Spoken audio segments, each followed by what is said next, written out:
what made you think? What made you get into believing, or when your eyes started being open, that you thought, that you came across and believed, or even knowing that the slave trade did not take place? The ship narrative doesn't make sense. The slave ship narrative is it defies all logic. They said we was packed in the hull of the ship like sardines, man to man, foot to head. Right? And the construction that they was using for them wooden ships back then, that's a gas chamber in 2 days. You got to remember, you got 9 seafaring people on the ocean. What happened to you when you get seasick? Don't you get nauseous? Absolutely. So that means you're going to be throwing up. So it's going to be vomit. It's going to be full of vomit down there because there's a whole bunch of people that's not seafaring. Right? Then, to take it a step further, you're going to have bathrooms. Ain't no bathrooms. Where they shitting and pissing at? Back then, they used to shit on something called the poop deck. And this is where you get your term swab the deck. That means go clean the bathroom, motherfucker. There's shit everywhere. But if you got that many people shackled and chained, you can't run bathroom breaks enough for everybody to get relief. So it's going to be a whole lot of buildup of fecal matter and urine in the hull of the ship. Anybody that done smelled hot piss know that ammonia gonna be kicking. You ever smell a bottle of ammonia? Yes. Okay, imagine that shit everywhere. It's a gas chamber. This is supposed to be a 90-day journey. It's only a 2-week journey from Europe to New York. I gotta pay attention. Right. It's a 2-week journey from Europe to New York. It's a 90-day journey from Africa to the islands, where they call the Middle Passage. In the 1500s. That don't make no fucking sense. What did they eat? What kind of water did they drink? Who went down in there and could smell that and feed people and give them water? Right. And can I ask a question to back up that just really quick before it goes to you, Dots? When it's saying, and you know they're experiencing all these like gas chamber conditions, like you're saying, but they were strong enough to make it across, but many of them died. But they said that as far as the original people that looked like us that were on these lands, most of them died off because of the diseases that the European brought along. Can you talk about that, some of how they tried to quote like 90% of the original people died off? That's a convenient story to separate your identity away from the land. It's more likely that the people on the slave ship died off than the people from the land died off. Basic logistics and basic critical thinking would tell you that. If we in the open air, they in the closed chamber.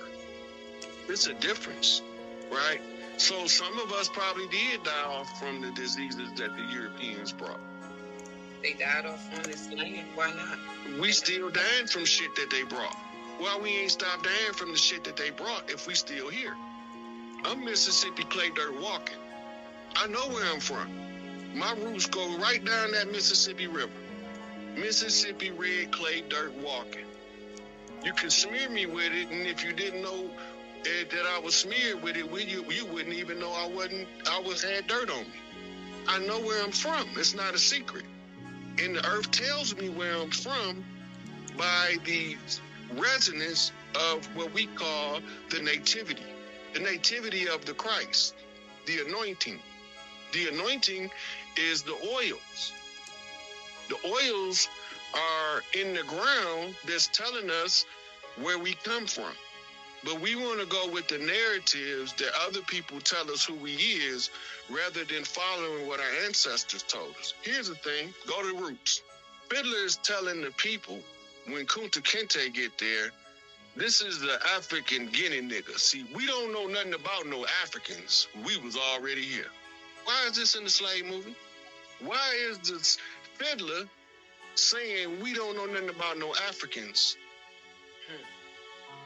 I would remember that too. Right? So they telling you, but they still shrouding it in a fairy tale. So we don't have a personal issue with Africans. because they got done the same way we did.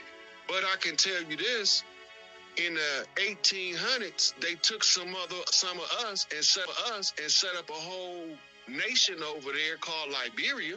I knew you was gonna say it. You better talk.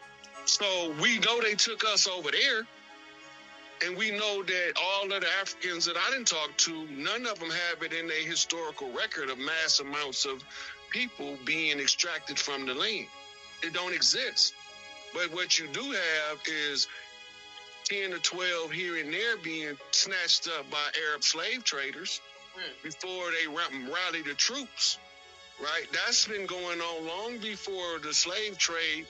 The Arabs started that shit, the Jews financed it, and Europe carried it out. But we didn't know that the Europeans carrying it out looked like us because they whitewashed them in the history books so we could always look at the paleface as the guilty culprit.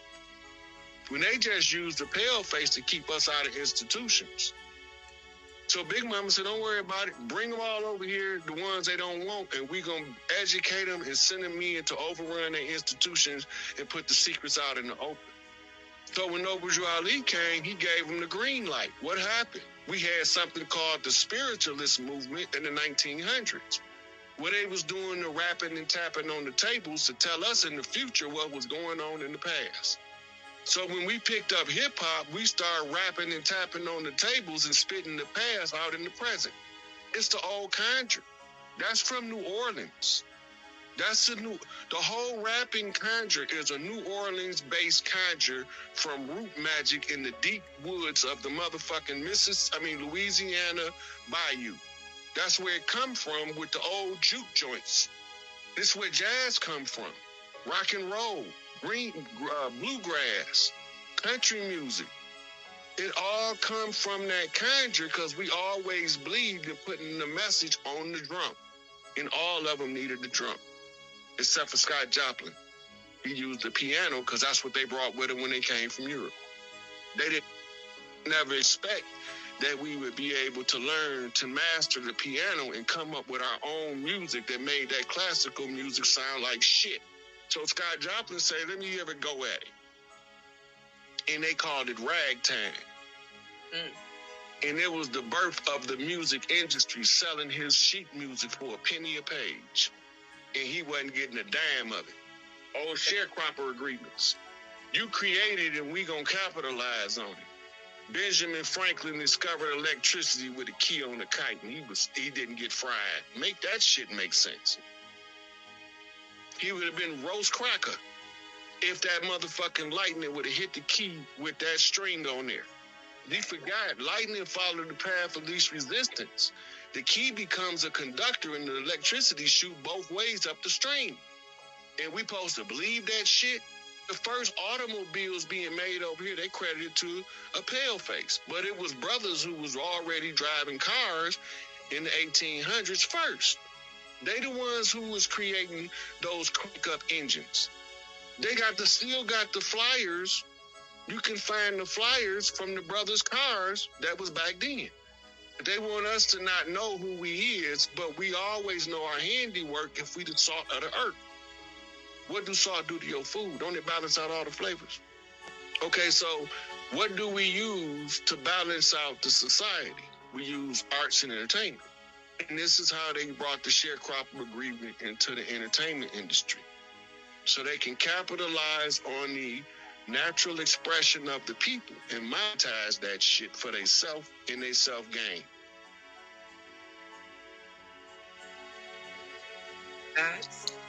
Hey, remember, I have no motive. I really do it for the people. So go follow me on We the People TV. Oh, and remember, knowledge is key. I'm out.